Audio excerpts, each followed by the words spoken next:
l'ai lu. Si ces lignes résonnent en toi à cet instant précis, ce n'est pas une coïncidence. Ce n'est pas le fruit de ta quête, mais l'aboutissement d'un rendez-vous céleste. Une mutation silencieuse s'est opérée en ton fort intérieur. Tu ne l'as peut-être pas sollicité. Tu n'en as peut-être même pas pleinement conscience. Pourtant, l'atmosphère autour de toi a changé de densité. Depuis un certain temps, les interactions ont perdu leur banalité. Les échanges sont empreints d'une gravité nouvelle. Les réactions sont amplifiées, comme si tes simples gestes déplaçaient l'air. Et tu t'interroges, qu'est-ce que je dégage ? La réponse est à la fois simple et vertigineuse. L'esprit a commencé à matérialiser dans le visible ce qu'il a patiemment sculpté dans l'invisible de ton être. Il arrive un seuil dans le cheminement où la dissimulation devient impossible, même avec la meilleure volonté du monde. Tu avances avec la même démarche. Tu accomplis les mêmes tâches, mais une aura nouvelle t'accompagne. Ce n'est pas le résultat d'une tactique ou d'une résolution personnelle. C'est une saison divine, inaugurée d'en haut. Une période où l'anonymat spirituel n'est plus une option, car les cieux ont décrété que l'œuvre secrète devait devenir un signe. Lorsque l'Éternel agit de la sorte, son objectif n'est jamais d'exalter la personne, mais de signaler son propre travail.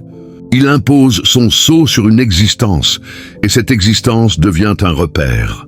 La visibilité qui en découle n'est pas une promotion sociale, c'est une charge sacrée. Tu n'as pas haussé le ton, pourtant tes paroles portent plus loin. Tu n'as pas cherché les projecteurs, pourtant on te distingue dans la foule.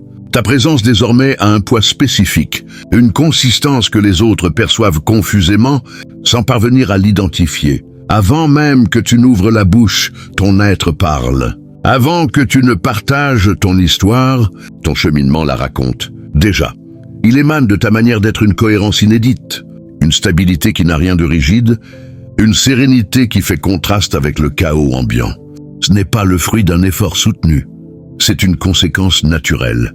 Dieu ne révèle que ce qu'il a préalablement authentifié, et lorsqu'il le fait, il commence par manifester l'essence avant de dévoiler la fonction. Ce que les autres détectent en toi échappe aux grilles de lecture conventionnelles. Ils peuvent tenter de l'analyser, de le minimiser, de le comparer, mais rien ne correspond tout à fait. Ton apparence physique n'a pas changé de façon spectaculaire. Tes traits n'ont pas été remodelés. C'est plus intangible, plus enfoui, presque dérangeant pour ceux dont la vision se limite au palpable. Quelque chose émane de toi, quelque chose qui ne dépend ni de ton niveau d'énergie, ni de ton humeur du jour, ni des aléas de ton existence. Il existe une assurance qui ne se fabrique pas à coup de volonté. Une assurance qui ne naît pas d'une succession de réussites, mais d'un ancrage dans une réalité supérieure. Cette assurance-là ne fanfaronne pas. Elle ne s'impose pas. Mais elle est là, palpable, immuable, même quand tout semble s'effondrer. Elle s'accompagne d'une profondeur renouvelée, comme si ton regard percevait au-delà des apparences, comme si ton âme avait appris à demeurer calme au cœur des tempêtes. Cette métamorphose n'est pas le produit d'un travail sur soi. Elle ne s'acquiert pas dans les livres ou les stages. Elle est le fruit d'un dépôt progressif, imperceptible, que la grâce a déposé en toi au fil des saisons. Chaque épreuve traversée a laissé une marque. Chaque renoncement consenti, chaque obéissance dans l'ombre, chaque attente patiente a ajouté une strate à ton être intérieur. Et maintenant, sans que tu ne l'aies provoqué, cette richesse accumulée commence à transparaître. Doucement, naturellement, sans aucun artifice. Il existe un langage que nul ne peut contrefaire, celui du silence intérieur. Avant même que les émotions ne s'expriment, ce silence parle déjà.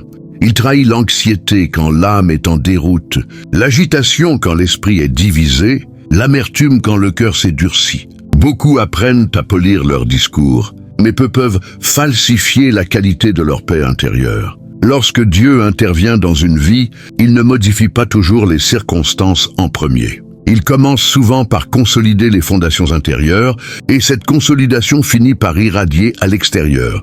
Le visage se détend, les traits se dénouent de la crispation du combat permanent. Le regard ne lance plus de défis, ne cherche plus à convaincre ou à séduire. Il devient paisible, profond, comme s'il contemplait une réalité que les autres ne discernent pas encore. Cette transformation ne produit pas de l'indifférence. Au contraire, elle engendre une présence plus authentique. Quand tu regardes quelqu'un, tu ne le juges plus, tu le reçois. Quand tu écoutes, tu n'es plus dans la préparation de ta réplique. Cette posture intérieure est visible. Elle rassure les uns, irrite les autres, car elle expose sans condamner. Ton être tout entier devient alors un témoignage non verbal. Non pas celui d'une vie sans heurts, mais celui d'une vie habitée, unifiée, soutenue par une force qui transcende les circonstances. Tu l'as sans doute observé sans vraiment le comprendre. Les comportements autour de toi ont changé. Certaines personnes se mettent à se confier, à s'ouvrir comme des fleurs à la lumière. Leurs masques tombent, leurs paroles deviennent plus vraies, leur cœur s'apaise. Ta simple présence semble créer un espace de sécurité, une permission d'être authentique. Elles ne savent pas pourquoi, mais quelque chose en elles se repose en ta compagnie. Et puis il y a l'autre phénomène, des réactions de retrait, de méfiance soudaine, des critiques voilées, parfois une hostilité passive. Rien dans tes actions ne justifie cela. Rien dans tes propos ne l'a déclenché. Pourtant, l'opposition est là, subtile mais réelle. Ce n'est pas ta personne qu'on rejette, c'est ce qu'elle reflète. La clarté n'accuse pas, elle révèle. Elle ne contraint pas, elle met en lumière. Quand Dieu installe sa paix en quelqu'un, cette paix agit comme un agent révélateur. Elle entre en résonance avec ce qui est vrai et en dissonance avec ce qui est faux. Les cœurs assoiffés d'authenticité y trouvent un oasis. Les cœurs compliqués, en guerre avec eux-mêmes, y perçoivent une mise en cause. Car ce qu'ils fuient en leur fort intérieur devient soudain palpable. Ce n'est ni une agression ni un verdict personnel.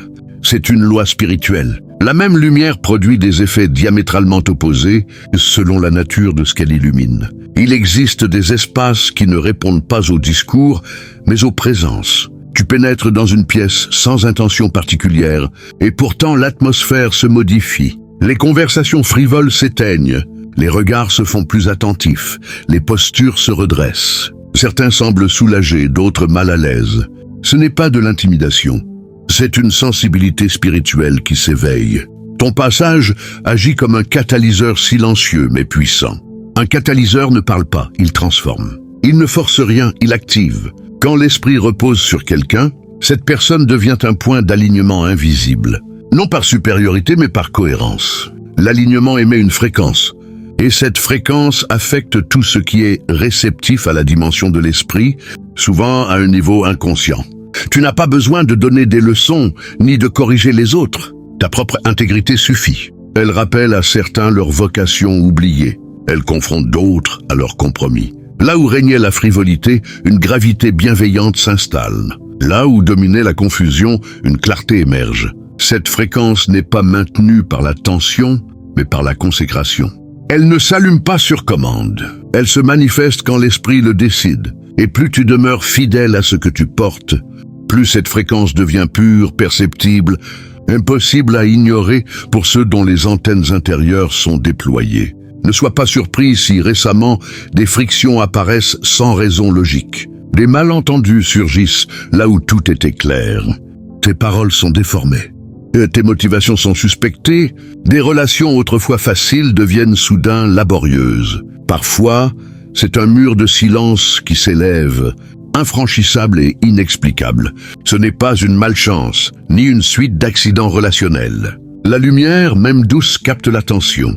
Plus elle est pure, plus elle dérange les équilibres fondés sur l'obscurité. Les ténèbres ne gaspillent jamais d'énergie à combattre, ce qui est déjà éteint ou complice. Elles se mobilisent avec férocité contre ce qui s'élève, contre ce qui menace de révéler, de réveiller, de restaurer. Les assauts spirituels ne commencent pas toujours par des orages spectaculaires. Ils prennent souvent la forme d'une lassitude profonde, d'un découragement sournois, d'un brouillard mental qui obscurcit ta vision. Tu te sens isolé alors que tu n'as pourtant rien fait pour cela. On te prête des calculs que tu n'as jamais eus. On remet en cause ton intégrité sans preuve. Mais ces attaques ne parlent pas de tes défauts. Elles témoignent de ton influence. Ce que tu portes perturbe un désordre établi, et ce qui perturbe ce désordre est toujours perçu comme une menace par les forces qui y prospèrent. L'adversaire ne cherche pas seulement à t'atteindre par des coups directs, mais surtout à te piéger dans des réactions charnelles. Il veut t'entraîner dans la justification amère, dans l'autodéfense agressive, dans le ressentiment qui empoisonne. Ces réflexes, bien qu'humains, sont des portes grandes ouvertes pour qu'ils s'infiltrent dans ton âme et paralysent ta mission. Dieu, quant à lui, t'appelle à une réponse d'un tout autre ordre. Il t'invite à devenir une forteresse de paix, à cultiver une sérénité qui n'est pas le produit de tes circonstances, mais de ton alliance avec lui. Cette paix n'est pas une simple absence de conflit. C'est une autorité, une arme stratégique que tu détiens. Chaque fois que tu choisis le silence priant face à la provocation, tu remportes une victoire décisive dans l'invisible. Tu refuses d'entrer dans le jeu des luttes de pouvoir. Tu démontres que ta source est ailleurs, bien au-delà des réactions instinctives. Chaque grâce que tu accordes, chaque offense que tu absorbes, sans empoisonner ton cœur, c'est ta lumière qui gagne en intensité, ton témoignage qui gagne en puissance. La paix que tu portes est une proclamation vivante. Elle désarme les attaques, elle calme les agitations, elle redonne perspective. Ne sous-estime jamais cette puissance tranquille. Ta paix est bien plus qu'un état d'âme. Elle est un bouclier, impénétrable et une épée qui tranche les nœuds les plus complexes. Dans le parcours de celui qui est aligné, il y a souvent une phase où la solitude s'impose. Ce n'est pas un abandon ni un échec, mais une nécessité stratégique. Dieu, dans sa souveraine sagesse, isole parfois ce qu'il prépare pour un impact spécifique. Ce retrait n'est pas une punition, mais un acte de protection et de consécration. Il écarte certains chemins, certains cercles, pour te préserver des influences qui pourraient brouiller ton discernement ou diluer ton onction. L'isolement affine ta perception. Lorsqu'on est constamment entouré de bruit et d'opinions, il devient difficile d'entendre la voix ténue et précise de l'esprit. En étant séparé de certaines distractions, tu apprends à reconnaître ces directives avec une acuité nouvelle. Cette solitude, qu'elle soit choisie ou subie, est un temps de distillation intérieure où l'accessoire tombe, où l'essentiel se précise. Dieu ferme des portes qui te semblaient prometteuses, non pour t'appauvrir, mais pour te libérer vers un horizon plus vaste. Ces fermetures sont en réalité des redirections déguisées. Elles font grandir ta foi, élargissent ta vision, renforcent ta dépendance à lui seul. Dans ce creuset, tu es appelé à apprendre la confiance absolue, à te laisser modeler loin des regards et des applaudissements. Ce n'est pas un temps de vide, mais de pleine présence divine. Ce retrait prépare le terrain pour que tu sois totalement disponible à son œuvre, prêt à agir lorsque le signal sera donné. Il est crucial de saisir que la lumière qui émane de toi n'est pas un trophée à brandir, ni un motif de fierté personnelle. Ce n'est pas une couronne pour ton ego, mais un reflet de la majesté divine. Ta place n'est pas sur un piédestal pour être admirée, mais sur un axe pour que la réalité de Dieu soit manifestée. Ton être, marqué par les combats intérieurs et les victoires cachées, devient un témoignage vivant. Une démonstration que Dieu est actif et transformateur aujourd'hui. Ce n'est pas ton éloquence ou tes actions qui impressionnent en profondeur, c'est ce que tu incarnes malgré toi, une paix inexplicable, une résilience qui dépasse la logique humaine, une douceur qui n'est pas de la faiblesse. À travers toi, sans que tu n'aies besoin de prononcer de grands discours, se raconte une histoire, celle d'un Dieu qui restaure, guérit et fait toutes choses nouvelles.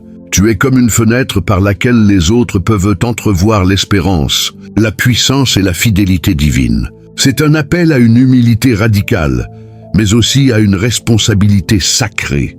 Tu n'es pas là pour focaliser les regards sur ta personne, mais pour être un conduit transparent par lequel la gloire céleste perce les brumes du monde. Et dans ce rôle, chaque pas empreint de grâce, chaque regard porteur de paix, chaque silence habité par la présence, devient un message plus éloquent qu'un long discours. L'esprit est à l'œuvre, son processus est sûr, et sa gloire se révèle à travers les vases qui consentent à n'être que des canaux. Simples, alignés et disponibles. Tu es dans ce processus, laisse-le faire.